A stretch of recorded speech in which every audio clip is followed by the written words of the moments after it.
Follow back দেয় না। শোনো গুরগাঁওয়ের মানুষ, আক্তারুল মানুষ, এই চুতে কাকে ফলো করে না কিন্তু সবার মুখে নেয়।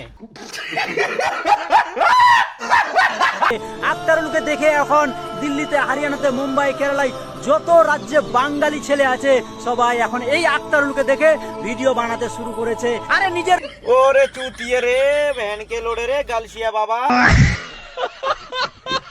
ভ্যানকে জনি সিনের ভাই তোক দেখে ভিডিও বানাচ্ছে, তোক দেখে। তুই কে বে? তুই মুখ কোন চ্যাটার বাল? তোক তো সেটা কুত্তাও চেনে না বে চুতিয়ে।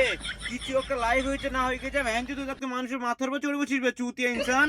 তোক তো একটা কুত্তা মুদবে না রে বসুড়ি, তো শুয়ার মুদবে না বে শালা গালসিয়া বাবা। তোক দেখে ভিডিও বানাচ্ছে, তুই মোর চ্যাটার বাল বস উঠে গিয়ে তোরা তো আমি সে বাত করলে। প্রশংসা জীবনে আমি করতে চাই না, কিন্তু কিছু কিছু মানুষের জন্য আমাকে এই আসল রূপটা দেখাতে হয়। আরে ভাই বসুড়িয়া কর না, প্রশংসা কর, তোর আসল উপরে দেখা, সবাইকে বল যে আমি হুড্ডা পার গেছে সবার মুখে নিয়ে বেড়াই। আর शाबाश बेटा, बहुत बढ़िया। এক কোথায় জঙ্গল বেড়ে যে 1 লিটার সরষের তেল আর চাটাই নিয়ে যে শুয়ে পড়ে আমার পথ মারে সবাই বল না চুতিয়ে। ওইভাবে তো ভ্যান তো ভাইরাল হচ্ছে চুতিয়ে ইনসান। শালা একটু কি লাইক ফলো কি বাড়ি গেছে, চুতের ঘামন বাড়ি গেছে। আর ইফকো জায়গার জঙ্গল বাড়ির কামের ইয়াটা ভুলে গেছে, সবার তো মুখে নিয়ে এবার ভ্যান ফুটবল খাই নিচ্ছি।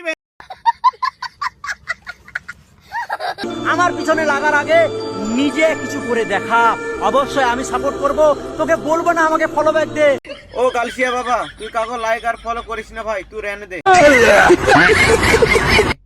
তুই যেখানে যাবি আর যে আইডিতে লাইক ফলো করবি ওই আইডির পাবেন শেষ। তুই ইফকো থেকে জঙ্গলে যা, আজকাল দেখিচ্ছি ইফকো থেকে অনেক ভাই ইয়া দেখিচ্ছি তোরা তো লোকজন ঘুরেছে, ভ্যাসে তো জঙ্গল কেটে দিয়েছে। আমি তো একটা ভালো জায়গা বলেছি, ইফকো থেকে খালি ময়দানটা আছে না, বিচে বিচ বসে যাবি চাটাই নিয়ে, আর ওখানে আসে তো সবাই পত্তা মেরে যাবে, যা পাবি তোর ইনকাম হয়ে যাবে। কিন্তু লাইক ফলো লাইকটা এগুলো কাউ করতে আসিস না, বেমলো গালি খেয়ে মরে যাবি।